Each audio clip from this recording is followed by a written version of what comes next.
Welcome to Productive Joy with Dr. Christie, where fun meets action.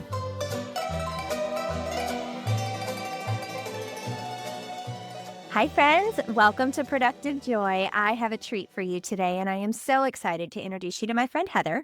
But before I do, I still need you to follow this podcast. I know you're getting tired of hearing me say it, and I can't stop saying it because I need you to get a little more productive joy in your life. The only way that can happen is if you follow, subscribe, and then share it with all your friends. So do that for me, please. And get ready for a really exciting conversation today. This is my new friend, Heather Lisle. Heather is lots of fabulous things. She is an author. She's a coach. She's a leadership strategist. She is a keynote speaker. She is also the mom of 3, and one of which is entering senior year and big things are about to happen. She's a wife. She loves to travel, specifically with people she really loves.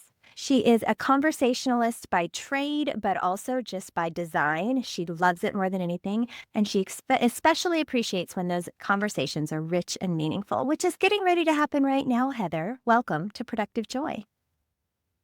Thank you so much for having me. I can't wait to dive in. Yeah, we're going to have some fun, and people are funny, and so I need you to say something that'll make people go, oh my gosh, I can't miss this episode. So what would you say to grab their attention? Oh my gosh. Well, you've got to listen to this because I'm going to give you some really amazing tips as to if you've ever worked with somebody or have a client that you've worked with that has rubbed you the wrong way. There's likely a communication gap. There's likely a misunderstanding, a miscommunication, if you will. And I'm going to teach you how to identify that and how to nuance, how to tweak that conversation to make it work in your favor. Oh my gosh. Yeah. That would make me want to listen for sure. But before we say anything else, those of you that are watching, how cute are her glasses? Your glasses are perfect. I love them. They're these cute little red glasses. So if you're not watching, watch. Those are fun. I got peepers. I've got, I don't know, probably 8 different pairs. And depending on what I'm wearing, and orange is kind of one of my colors, orange and blue. And so I've got a gazillion different pairs of all these peepers, reading glasses, because, by the time this podcast drops, I'm 50. And congratulations. I'll be 49 in 2 weeks after this drops. So I hear you. We're in that era together. And this whole perimenopause thing is just like a party, only different. It's just only very different. Yes. But we're not here to talk about that. We are here to talk about all the really cool things that you are doing to shape how people interact with one another. I think you and I are kindred spirits in that our intentionality group does a lot of work like you do, where we're trying to get people to recognize that everybody doesn't need exactly the same thing. And if you don't know your people, you can't get out of your own way. So before we dive deep and talk about your book, which has a great title, by the way, before we go all the way in there, how did you land here, Heather? Because I know you mentioned that you were a single mama for a little while working professionally. You've had a journey. Why don't you take us on that journey? Well, my background, actually, I got my degree in communications a gazillion years ago. But once I passed through that, I've always been in some sort of corporate communications. Actually, before I started my own practice, I was chief of public affairs for a statewide elected official. And so I was the mouthpiece of the organization. And I've always spoken on someone else's behalf, essentially. But in doing so, I tell everybody, when I was working for this public official, and I'd never worked in public office ever before, it had always been in a corporate type of an environment.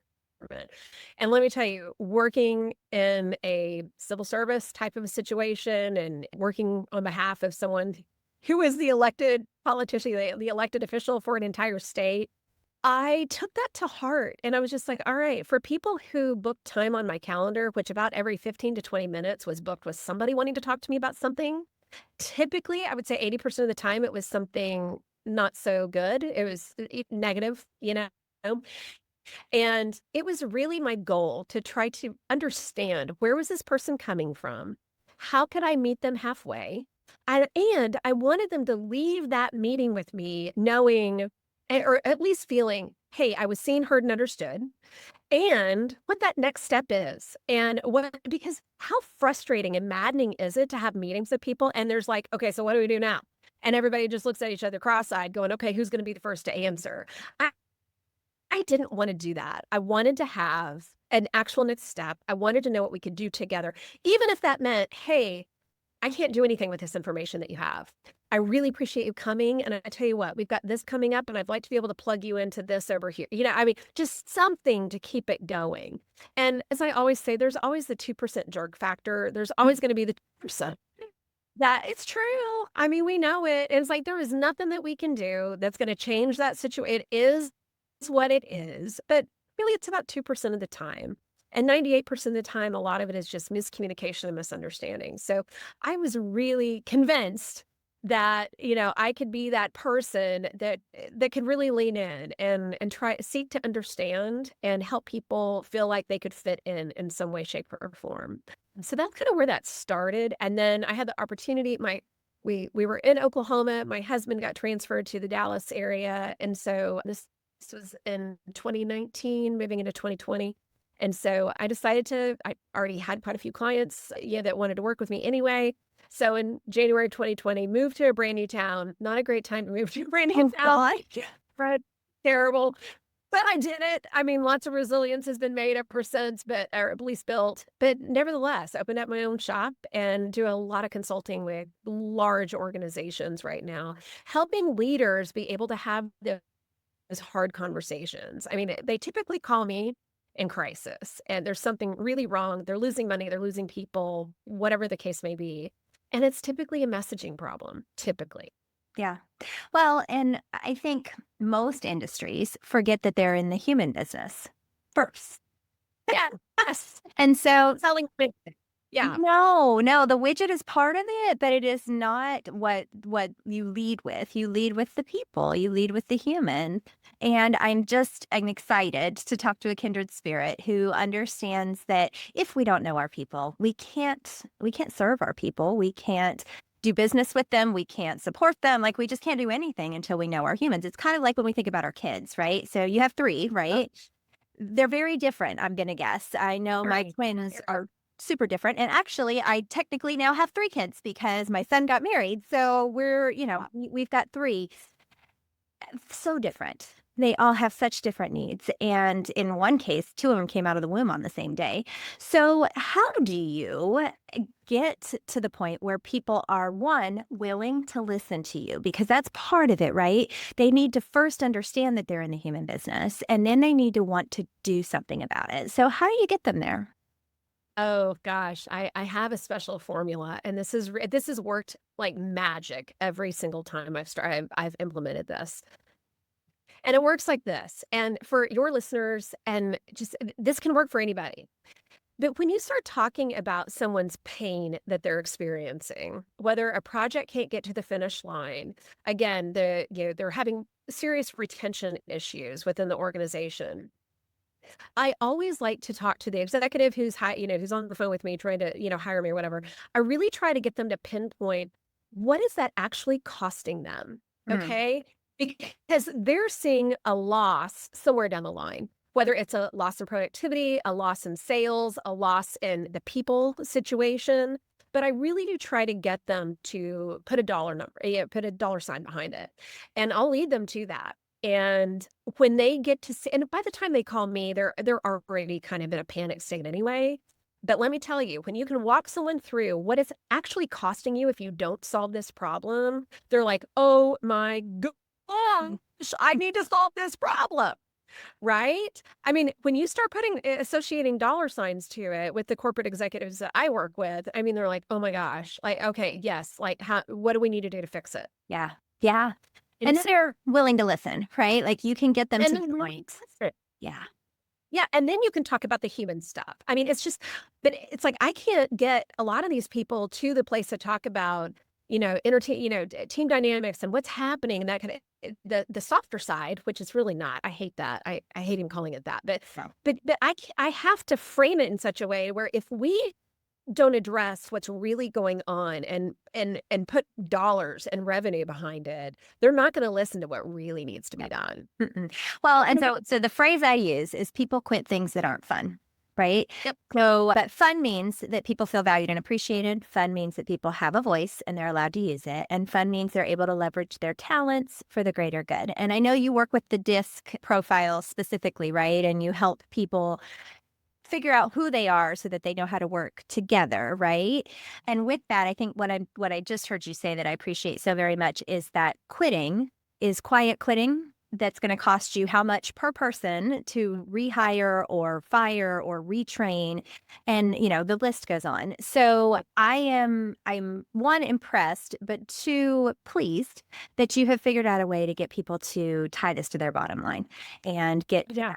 ROI, because it's a direct impact on your productivity.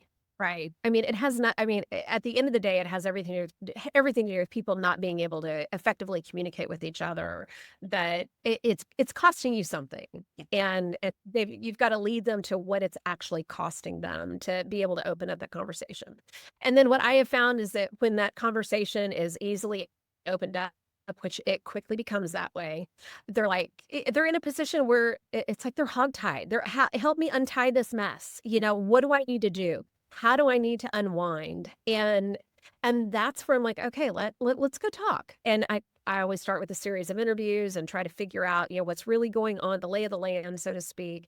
But, the DISC profile, I started using it when I was in corporate communications, and it's such an easy, simple tool for people to understand their communication style. And what I say to my clients is that we all tend to communicate how we want people to communicate with us. Yep. Problem with that is that most people don't necessarily communicate the way that you do.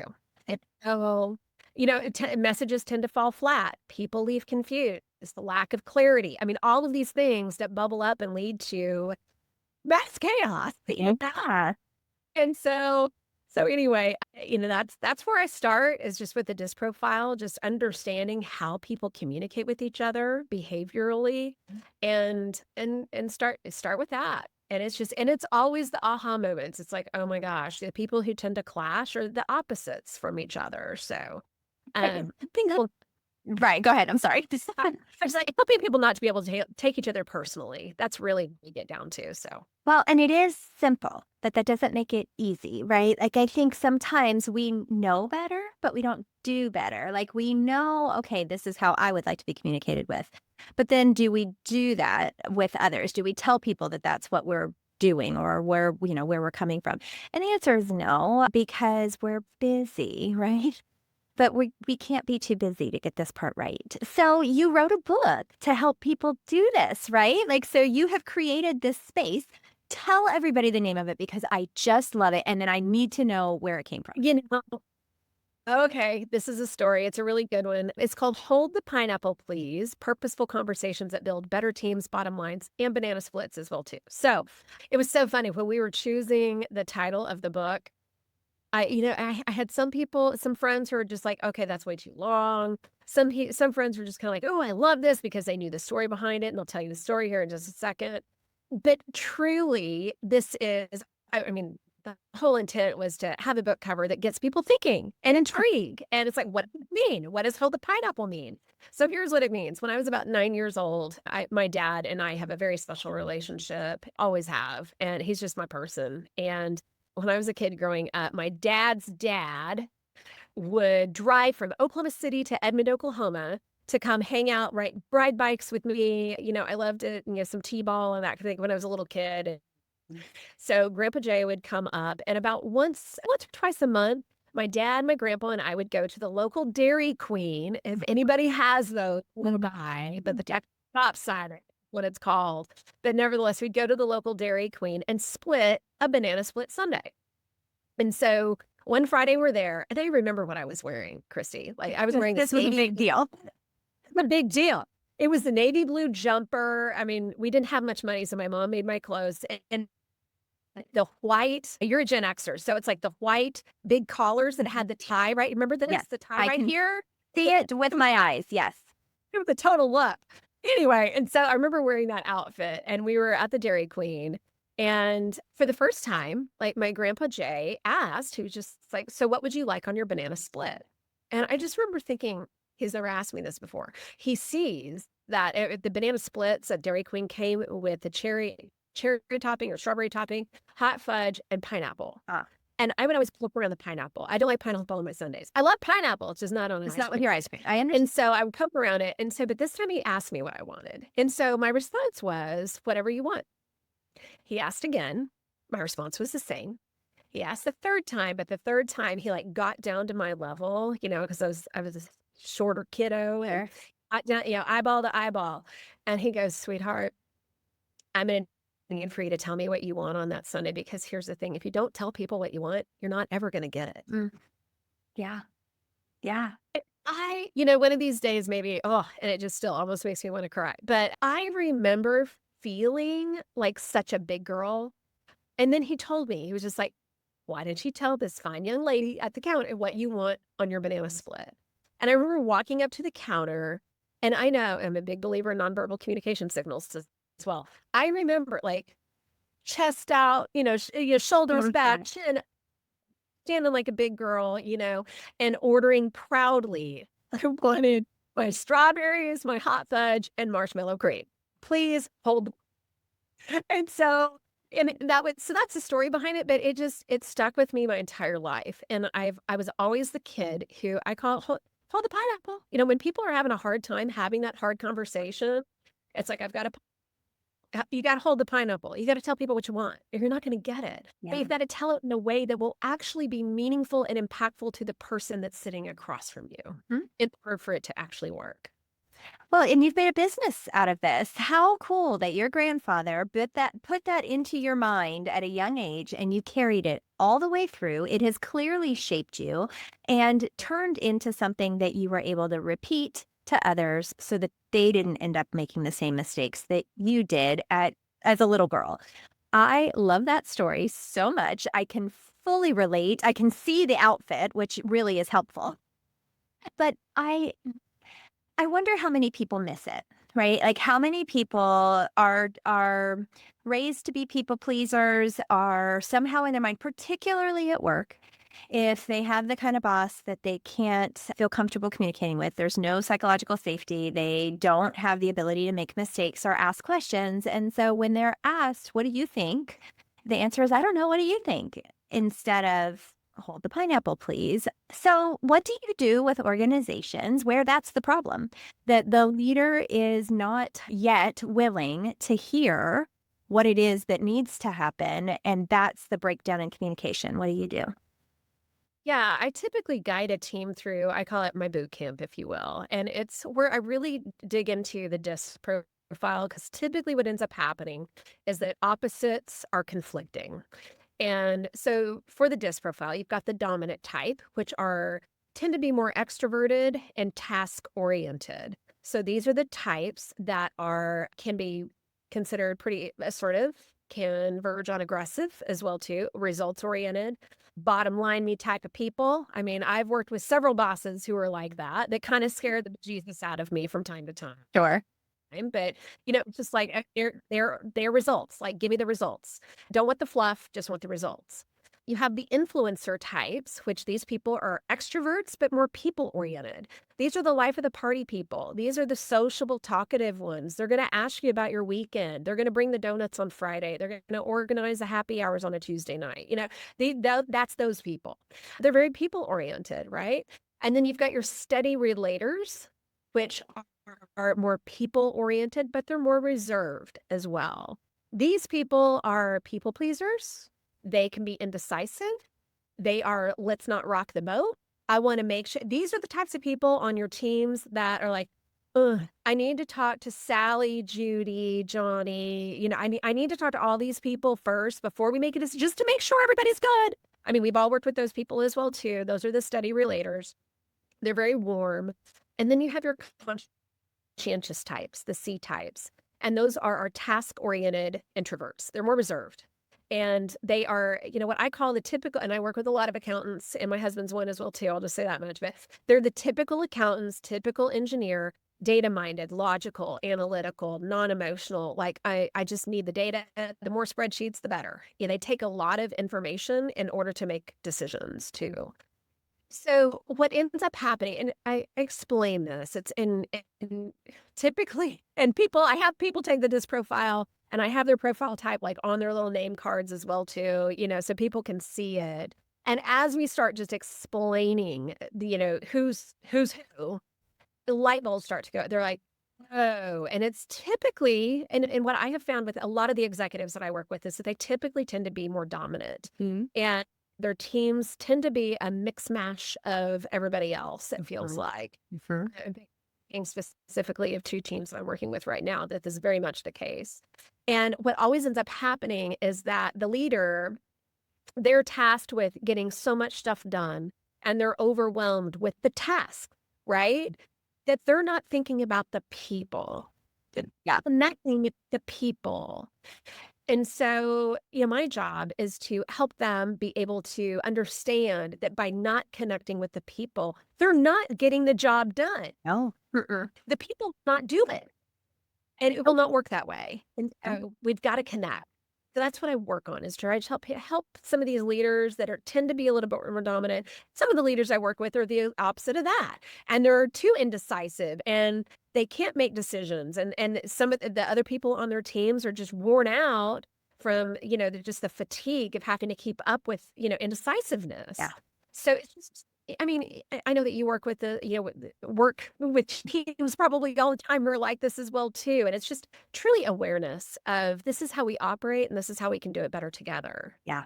So fun. And I agree completely with all of it. It's funny. So I've used the Enneagram, I've used DISC, I've used Berkman. I do a whole lot with personality tests, and they're fascinating, right? Absolutely fascinating. The one that I have shifted to that I think you're going to like because it fits perfectly with the DISC, I actually just wrote it down. So I do are you a paperclip, teddy bear, magnifying glass, or slinky?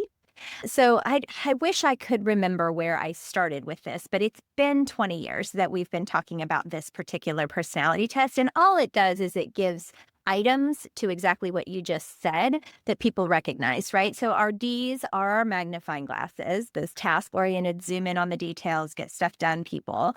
Your Is are your slinkies because they're fun, right? Like they're big idea and they're doing all of the fun things, exhausting to others sometimes because they're so wide open. I might be a slinky, just saying. Your S's are your teddy bears. They're your people, but that doesn't mean they're soft necessarily, but they are very concerned with how everybody feels, right? And then your C's are your paper clips because they're holding everything together, your engineers, your accountants. And so the reason I'm bringing that up is that people need to know who they are first, right? That's what I hear coming from you is who am I? And then how can I serve everybody else the best way possible? And how can I communicate with people in the way they need to be communicated with? Like there's just power in that. So you do this for companies, right? Like you do all of this for lots of humans. My question is, what is give us an example of a time that you worked with a group that had the strongest outcome? Like what happened because you got to explain this to their people? Oh, I worked with a group for I think it was about a 3 or 4 month contract that I had with them.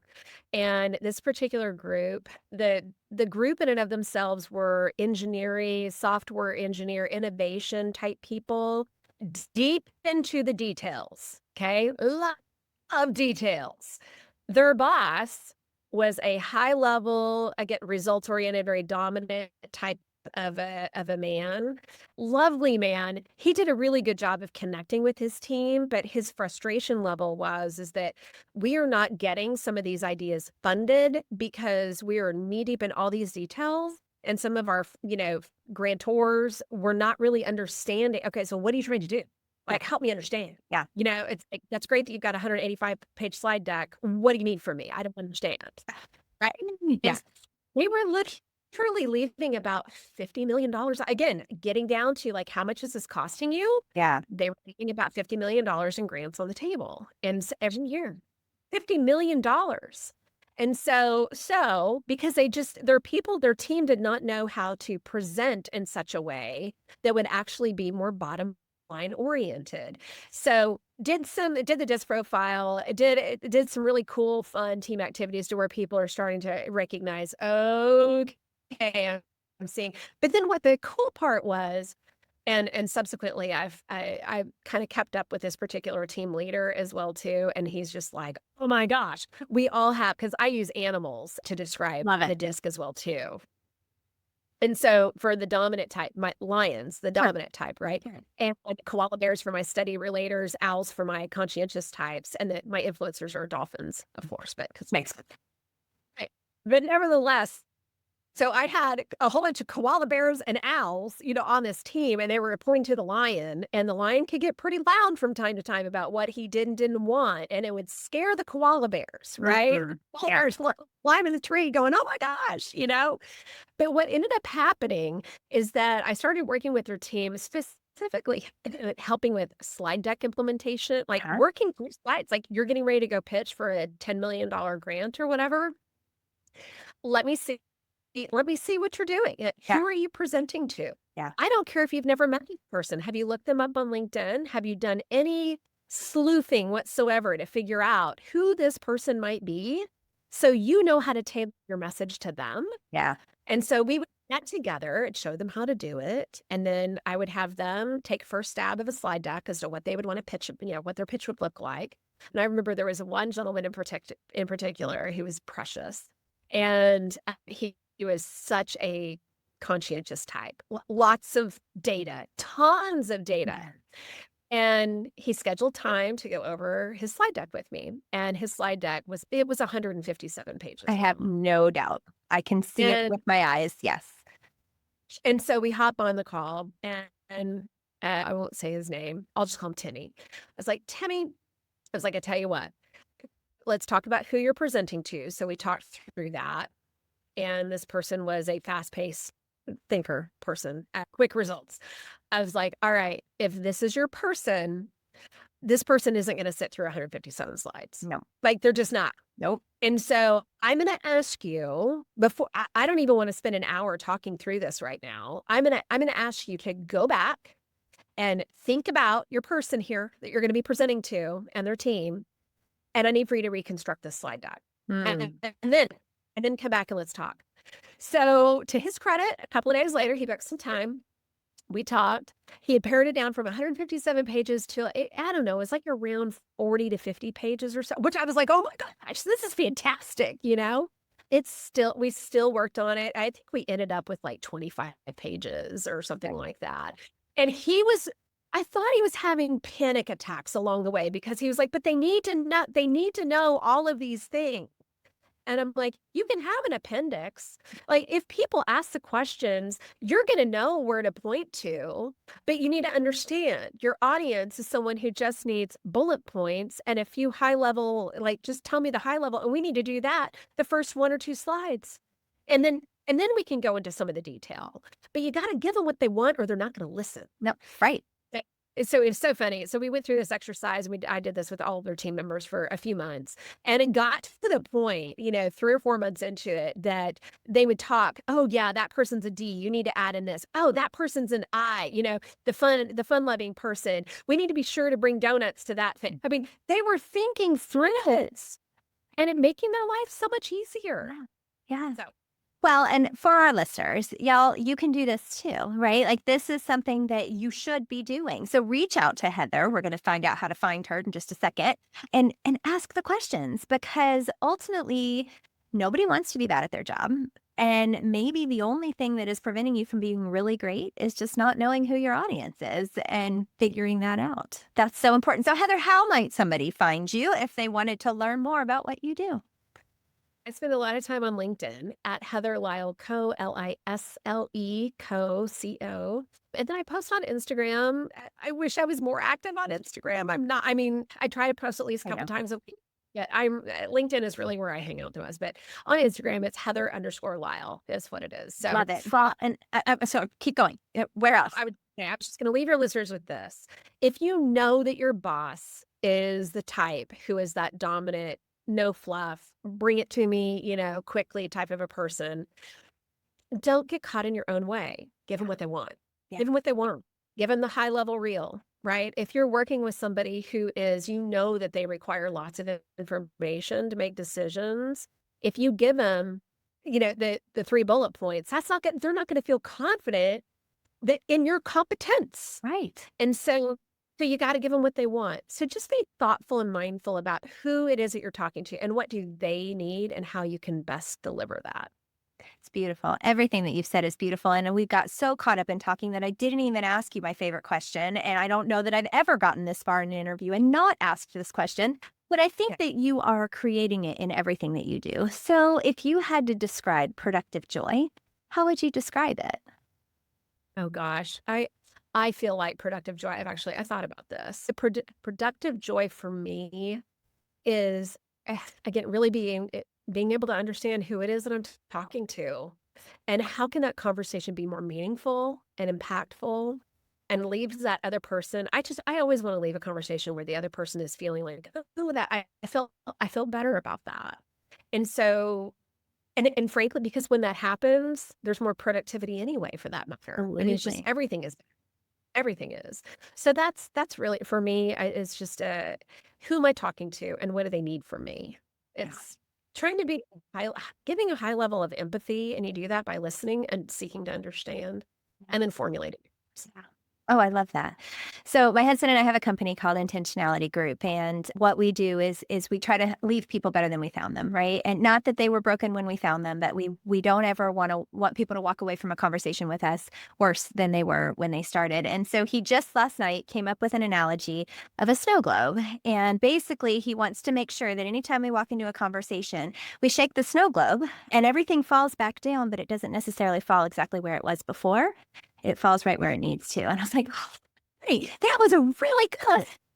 We do a lot of analogies, but that was not one I'd heard before. And I think, Heather, what you do is you shake people's snow globes and you let that snow settle, and it looks a little different when it's done, so that it can be the best version of whatever it needs to be, whether that's businesses or people.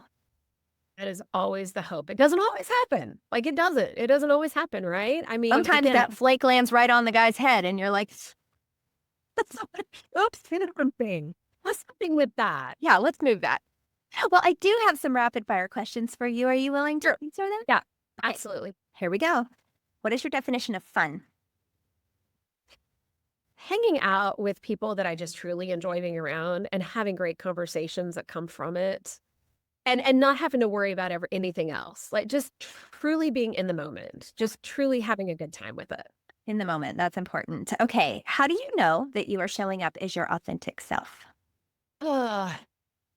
I pride myself on I'm an open book, and I know that I'm showing up as who I am when I can answer your question. It's just like this is how I'd answer your question, whether you're sitting in front of me, whether we've been friends for 10 years or friends for an hour, you know? When I know that when I feel comfortable, when we talk about psychological safety, when I feel like we have a rhythm and we get each other, and I can just tell you what's on my mind no matter what, whether it's we know each other for an hour or 10 years, that's when I know it's like, okay, I'm being my true, genuine self here. Well, I hope you feel that today, because that's what I feel. Oh, yeah, absolutely. Yes. Okay, how do you channel your best self on your worst days? Oh, Lord, gosh. Gratitude. Like, what am I grateful for? Everybody, my dad would always say, everybody carries a mountain on their back. And most people, you never see it, right? I mean, it's an invisible mountain, and we're all carrying one. And so eh, eh, just to really lean into what am I really grateful for? When you're having a health issue, okay, I'm grateful for the doctors that I have. When you're having an issue with your kid or something isn't going right. Hey, at least I have my kid to have this issue with, right? I mean, it's just, what can you find to be grateful for in the moment? Even though it's hard, you know? Mm. Very well said. Very well said. Last question, tough question, because you said so many great things, and every one of them is worth hanging a pin on. But people by nature are going to latch onto one major thing. So what's the major thing that you really want people to walk away with today? I want people to really consider when they're sitting across the table from someone, how does this person want to be communicated with? It's not how I communicate, because we all communicate the way that we want other people to communicate with us. It is, what do they need in order for the message to land? And that requires, I call it practice the pause, take a minute, Who are they? What do they really need? It's not about what you need, it's what they need in order for something to really get to the finish line, right? Whatever that may be. So just practice the pause. Take a minute. Who are they? What do they need? And how can I best deliver that? Practice the pause. Well, listeners, I don't think we can get a better nugget than that. We all need to practice the pause. We need to know who we're talking to. And if you don't understand how to do that yet, I think Heather's your girl. She definitely can help you figure that out. So make sure that you look her up. We'll have all of her contact information in the show notes. And this is the shot of B12 I needed today. I hope that you're finding the exact same thing. And y'all, these were some pretty great nuggets of wisdom. So Heather, thank you for sharing your brilliance on Productive Joy today. I appreciate being here. Thanks so much for having me. It was fun. And listeners, you know what I'm going to tell you to do because it's the same every week. I need you to take something from this podcast and turn around and use it because it doesn't do anybody any good if it's not used, because I need you to figure out a way to turn fun into action.